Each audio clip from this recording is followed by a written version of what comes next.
سلام دوستان، به مونمی پیستری خوش اومدین. تو این ویدیو قراره این موس کیک موکا رو درست کنیم که از یه اسفنج شکلاتی با 3 لایه موس قهوه و شکلات بر پایه کرم آنگلز تشکیل شده و فوق‌العاده خوشمزه است. پس تا آخر این ویدیو همراه من باشید. همچنین اگه اولین باره که ویدیوهای منو میبینید یادتون نره که تو کانالم سابسکرایب کنید تا از آموزش‌های بعدی مطلع بشید. برای درست کردن خامه قهوه، خامه و دونه های قهوه رو یکم با هم مخلوط میکنیم، بعد روش رو با سلفون میپوشونیم و 12 ساعت توی یخچال استراحت میدیم تا خامه کاملا مزه دار بشه.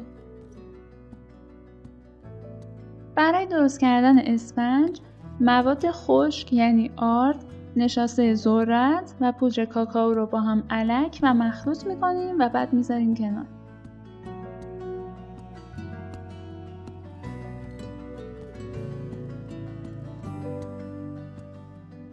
سفیده‌های تخم مرغ رو توی ظرف کاملا تمیز میریزیم و با دور متوسط میزنیم تا شروع کنه به کف کردن. وقتی یکم حالت فومی گرفت، شکر رو تو 3 مرحله بهش اضافه میکنیم و میزنیم تا به استیف پیک برسه. حواستون باشه که سفیده رو بیش از حد مخلوط نکنید. به این حالت که رسید یعنی کافیه و دیگه همزن رو خاموش میکنیم.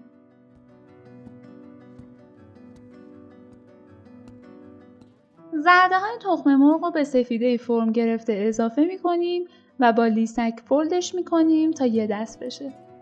برای فولد کردن میتونید یا از یه ویسک استفاده کنید یا حتی از یه لیسک مثل من استفاده کنید. هیچ فرقی نداره، هر کدوم که براتون راحت تره. خب حالا مواد خشکی که الک کرده بودیم رو اضافه میکنیم و دوباره فولد میکنیم تا مایه کیکمون یه دست بشه.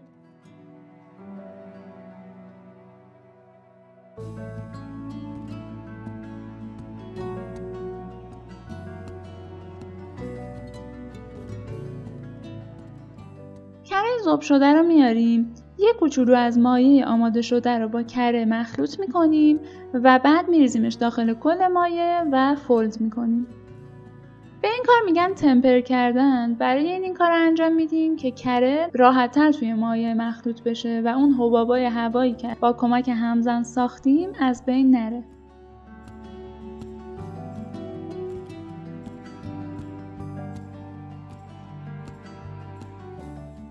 مایه کیکمون که یک دست شد میریزیمش توی قالب 20 سانت و به مدت تقریبا 15 تا 20 دقیقه توی فر گرم شده با دمای 180 میپزیم و بعد کنار میذاریم تا کاملا خنک بشه.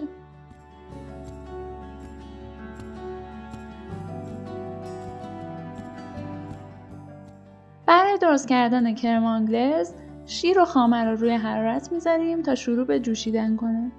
بعد از روی حرارت برش میداریم و دونه های قهوه رو بهش اضافه میکنیم، یه کمی هم میزنیم، روش رو میپوشونیم و نیم ساعت استراحت میدیم تا اینفیوز بشه. مخلوط شیر و خامه که دیگه اینفیوز شده رو از صافی رد میکنیم و دوباره وزنش میکنیم. هر چقدر که از وزن اولیه‌اش یعنی 240 گرم کمتر بود بهش شیر اضافه میکنیم تا برسیم به همون وزن اولیه. مواد رو برمیگردونیم داخل سسپن و میذاریم روی حرارت تا یه کوچولو فقط داغ بشه. زرده تخم مرغ و شکر رو با ویسک با هم مخلوط میکنیم در حدی که فقط شکر حل بشه توی زرده، نیازی نیست که زرده سفید بشه.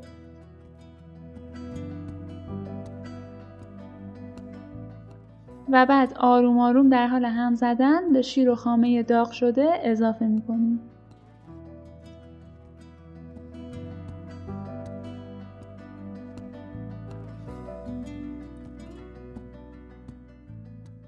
سسپن رو میذاریم روی حرارت متوسط رو به کم و مدام هم میزنیم تا مخلوط به دمای 83 برسه و یه کمی غلیظ بشه. اگه دماسنج ندارید، وقتی که دیدین کف روی سطح کرمتون ایجاد شده یعنی آماده است و از روی حرارت برمیداریم.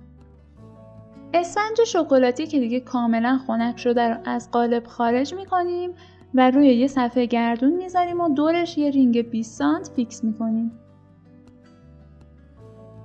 ورق ژلاتین رو توی ظرفی که مقدار زیادی آب یخ داره میندازیم و میذاریم 20 دقیقه استراحت کنه تا هیدراته بشه. حدود 65 گرم از کرم آنگلزی که داغه رو به شکلات تلخ اضافه میکنیم و هم میزنیم تا یه دست بشه. میتونید شکلات رو ذوب کنید یا نکنید، هیچ فرقی نمیکنه، چون در نهایت گرمایی که خود کرم آنگلز داره این کار برای شما انجام میده. 85 گرم دیگه از کرم آنگلز رو به شکلات شیری اضافه کنید و دوباره اینم مخلوط کنید و کنار بذارید. خامه‌ای که از 12 ساعت قبل با قهوه اینفیوز کرده بودیم و از یخچال بیرون بیارید و از یه صافی رد کنید تا دونه‌های قهوه ازش جدا بشه. بعد با همزن برقی بزنید تا کاملا خامه فرم بگیره.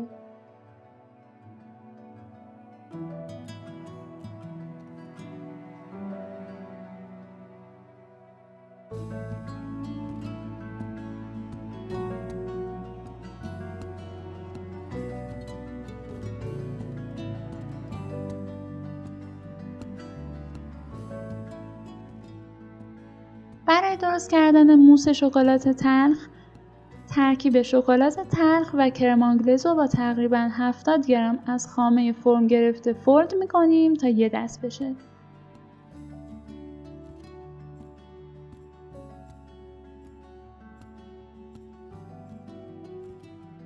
بعد می‌ریزیمش روی اسفنج و با یه پالت صافش می‌کنیم.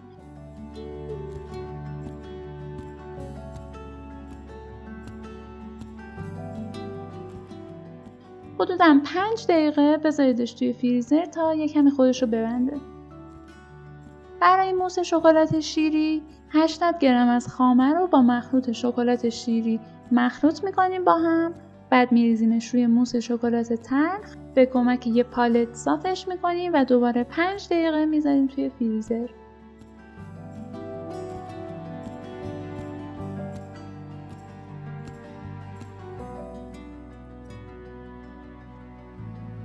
باقی مونده کرم آنگلز رو میریزیم توی ظرف. بعد ژلاتین هیدراته شده رو با دستمون خوب فشار میدیم تا آب اضافیش خارج بشه و بعد به کرم اضافه میکنیم و مخلوط میکنیم تا ذوب بشه. هر چقدر از خامه فرم گرفته باقی مونده بهش اضافه میکنیم، فولدش میکنیم و باز میریزیمش روی موس شکلات شیری و صافش میکنیم. اگر از پودر ژلاتین استفاده میکنید حتما دیسکریپشن ویدیو رو برای توضیحاتش مطالعه کنید. تو این مرحله موس کیکمون رو میذاریم داخل یخچال تا کاملا ببنده. تقریبا 4 تا 6 ساعت طول میکشه. بعد از استراحتش هر جوری که دوست دارید تزیینش کنید و سرو کنید. من برای تزیین از گلیز نوترال، یک کمی نسکافه پودر شده، خامه فرم گرفته و دونه‌های قهوه استفاده کردم. شما میتونید از هر چیزی که دوست دارید استفاده کنید. اگه این آموزش رو دوست داشتین لطفاً حتما این ویدیو رو لایک کنید و برای دوستاتون بفرستید. هفته دیگه با یه آموزش جدید برمیگردم.